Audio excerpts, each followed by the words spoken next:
ગામડામાં રહે છે, તને તો ખબર જ હશે કે વૃક્ષને પાણી પીવડાવવાની સાચી રીત કઈ લોકો કીધી.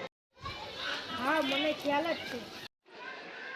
તો તું અમને બધાને શીખવાડ કે વૃક્ષોને પાણી પીવડાવવાની સાચી રીત કઈ. તો ચાલો બધા મારી સાથે.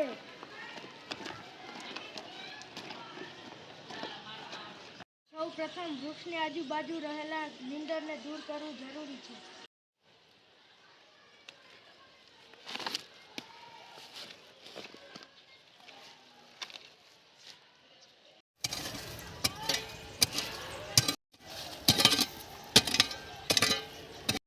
ત્યારબાદ વૃક્ષને પાણી આપવું.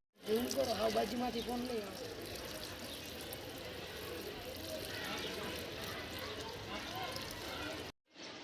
હવે મને સમજાયું કે વૃક્ષને પાણી આપતી વખતે તેને કોઈ નુકસાન થવું જોઈએ નહીં. તારી પાણી નાખવાની રીત ખોટી હતી. તેનાથી નાના વૃક્ષના મૂળને નુકસાન થઈ શકે છે. જો હું તને શીખડાવું.